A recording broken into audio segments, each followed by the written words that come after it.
घडला नागपूरमध्ये, याबद्दल तुमची नेमकी प्रतिक्रिया काय आहे? कारण एक प्रवाह असं पण आहे की अबू आझमी याला जबाबदार आहे. संदर्भात राज्याचे मुख्यमंत्री आदरणीय देवेंद्र फडणवीसजी, उपमुख्यमंत्री आदरणीय एकनाथ शिंदेजींनी अधिकृत पद्धतीने विधिमंडळामध्ये विधानसभेमध्ये निवेदन केलेलं आहे. राज्याचे मुख्यमंत्री जे राज्याचे गृहमंत्री पण आहेत, त्यांनी जे काय काल नागपूर घटना घडली त्याबद्दल सगळी माहिती दिलेली आहे. ते नेमकं कोणी म्हणजे सकाळी बजरंग दल आणि VHP आणि हिंदुत्ववादी संघटना आंदोलन करत होते, त्याच्यानंतर दुपारी 3 वाजेपर्यंत तो सगळा विषय मिटलेला संपलेला. मग संध्याकाळी काही आंदोलन करण्यासाठी रस्त्यावर आले आणि म्हणून ह्या सगळ्या गोष्टी घटना बघितल्यानंतर या सगळ्या प्रीनियोजित होता असा सगळ्याचा वास येतोय. काही गोष्टी ठरवून केलेल्या होत्या, ठरवून म्हणजे इथे अशी दंगल घडवायचीच आहे असे काही लोकांची तयारी होती का, ह्याचे पण थोडी आता जरा त्याच्या बाबतीमध्ये चौकशी होणार. शेवटी हे राज्य, ह्या राज्यामध्ये तुम्ही काही येऊन घडवणं हे असं सोपं राहिलेलं नाहीये. किती आमच्या पोलीस बांधवांवर आता हे कोणाच्या कुठल्या संविधानामध्ये लिहिलेलं आहे, कोणाच्या चौकटीमध्ये बसतंय की एवढ्या मोठ्या प्रमाणामध्ये जे आमचे पोलीस खातं तिथे शांत करण्यासाठी आणि कायदा आणि सुव्यवस्था राखण्यासाठी तिथे उपस्थित होतं, त्यांच्यावर हल्ला करण्याचं काय कारण आहे?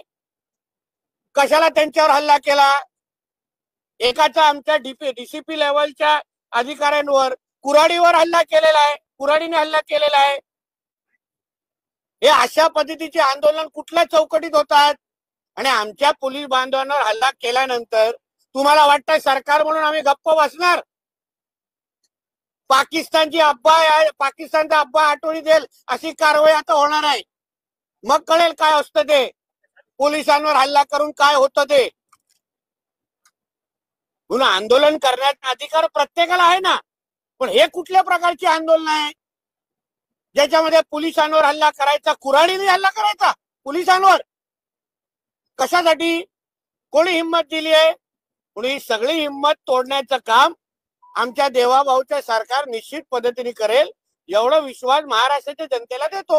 विरोधकांनी मात्र आज तुमच्या विरोधात आंदोलन केलं आणि तुम्ही द्वेष पसरवणारी वक्तव्य करतात, त्यामुळे तुम्हाला तुमच्या पदावरून ताबडतोब हटवण्यात नाही. पण कुठल्या विरोधकांनी आंदोलन केलं? सभागृहामध्ये कोण बोलत नाही.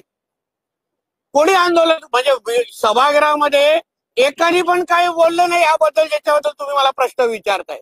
पायऱ्यांवर काय होतं त्याच्यावर बोलण्याचा काय अर्थ आहे? सभागृहामध्ये जाऊन अगर कोणी अशा पद्धतीची काय मागणी केली असती, माझं नाव घेऊन मी सभागृहामध्ये सकाळी 11:10 पासून उपस्थित आहे, एकाने पण माझं नाव घेतलेलं नाही. कोणीही माझ्या नावाचं नोटीस दिलं तर मी कशाला उत्तर देऊ? तुम्ही विरोधकांना इथे बोलवा, त्यांना चहा नाश्ता द्या आणि त्यांना विचारा. पाहिजे तर मत्स्य खात्याचा मंत्री म्हणून मासे पण पाठवतो.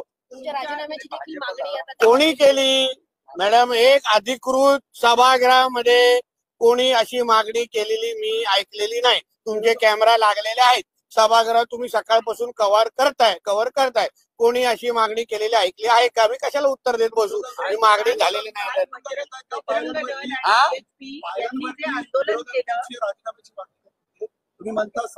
कुठले विरोध?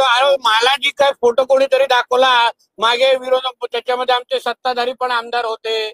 एक 7-8 टकली कोणतरी बॅनर माझा फोटो लावून वापरत होते. त्याला कोणा काय मागणी करायची? एवढी मोठी मागणी करू नको, चुकून सरकार बिरकार पडेल.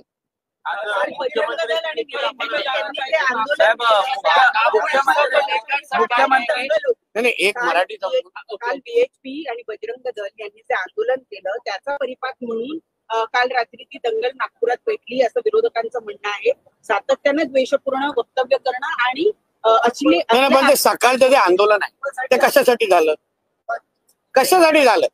VHP आणि बजरंग दल आणि हिंदुत्ववादी विचाराचे जे संघटना आहे त्यांनी आंदोलन कशाला केलं?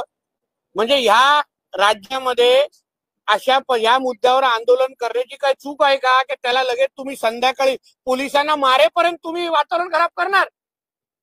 म्हणजे एवढं तुम्हाला वाईट वाटलं सकाळचं आंदोलन की तुम्हाला तिथे? मला एक आश्चर्य वाटलं, तिथला एक भाग आहे तिथे रोज एका विशिष्ट धर्माचे लोक पार्किंग करतात. कालच तिथे पूर्ण पार्किंग केली नाही तिकडे. म्हणजे प्री नियोजित होतं का?